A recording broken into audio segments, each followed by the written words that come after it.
നാട്ടിൽ ക്രിസ്മസ് പരിപാടിയൊക്കെ കഴിഞ്ഞിട്ട് നമ്മൾ നേരെ പോണ എറണാകുളത്തേക്കാണ് കേട്ടോ. ഇക്കാൻ്റെ നാട്ടിലേക്കാണ്. സ്കൂളൊക്കെ അടിച്ച് എന്തായാലും ഒരു 10 ദിവസത്തിലധികം ലീവ് ഉണ്ട്. മദ്രസിലും കുറച്ച് ദിവസം ലീവ് ഉണ്ട്. അപ്പം ഇങ്ങനെ പോകാമെന്ന് കരുതിയതാണ്. പോകുമ്പോൾ മുതലാവണമെന്നുണ്ടെങ്കിൽ ഒരു 1 വീക്ക് എന്തായാലും നമ്മൾ അവിടെ സ്പെൻഡ് ചെയ്യാൻ പാകത്തിന് പോകണം കേട്ടോ. നമ്മൾ വീടിൻ്റെ ഫ്രണ്ട് തന്നെ കായലാണ് കേട്ടോ.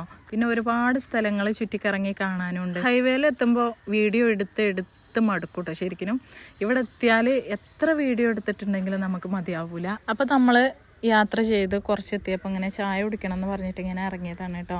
നമ്മളെ അയിമയുണ്ട് കേട്ടോ നമ്മളെ കൂടെ. ഇക്ക മക്കളോട് പറയണ്ടായി നിങ്ങളെപ്പോലെ തന്നെ യാത്രപ്രിയ നമ്മളെ അയിമയെന്ന് തോന്നുന്നു. കാരണം ഇവളെ കൂട്ടിലാക്കിയിട്ട് ഇങ്ങനെ നടുവിൽ വെച്ചിട്ടാണ് ഞങ്ങൾ പോണത്. ഒരക്ഷരം മിണ്ടിയിട്ടില്ല കേട്ടോ. പുറത്തേക്ക് ഇറങ്ങാൻ വാശി പിടിക്കുകയോ അങ്ങനെ കരയുകയോ ഒന്നും ചെയ്തിട്ടില്ല. അങ്ങനെ നമ്മൾ പകുതി എത്തിയപ്പോഴേക്കും നല്ലൊരു മണ്ണും മണലൊക്കെ കണ്ട സമയത്ത് അവൾക്ക് കുറച്ച് തീറ്റയൊക്കെ കൊടുക്കാനും വല്ലതുമൊക്കെ ഉണ്ടെങ്കിൽ വണ്ടിയിൽ സാധിച്ചാൽ ബുദ്ധിമുട്ടല്ലേ. അപ്പം അങ്ങനെ നല്ല സ്ഥലം കണ്ടപ്പോൾ ഇറങ്ങിയതാണ് കേട്ടോ.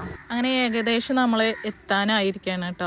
അപ്പോൾ നമ്മൾ പിഞ്ചൊക്കെ ഉറങ്ങിയിട്ടുണ്ട്. അപ്പോൾ അങ്ങനെയാണ് ഒരു പള്ളി അവിടെ കണ്ടത്. നല്ല ഭംഗി കേട്ടോ. അപ്പോൾ അങ്ങനെ കയറിയിട്ട് പിഞ്ചുവിനെയും കൊണ്ട് ഞാൻ ഇറങ്ങി കണ്ട് അവിടെ നിന്ന് ഫോട്ടോസ് എടുത്താണ്. അങ്ങനെ നമ്മൾ ഒരു 10:30 ആയ സമയത്ത് വീട്ടിലെത്തിയിട്ടുണ്ടായിരുന്നു കേട്ടോ. പിറ്റേ ദിവസം രാവിലെ അയിമയ്ക്ക് പുതിയ പാത്രത്തിൽ ഫുഡ് കൊടുത്തിട്ട് അവൾ കഴിക്കുന്നുണ്ടായില്ല കേട്ടോ. പിന്നെ വിശന്നിട്ടാണെന്ന് തോന്നുന്നു. നല്ല തീറ്റയാണ്. അപ്പോൾ പുതിയൊരു വീഡിയോ ആയിട്ട് വരാം.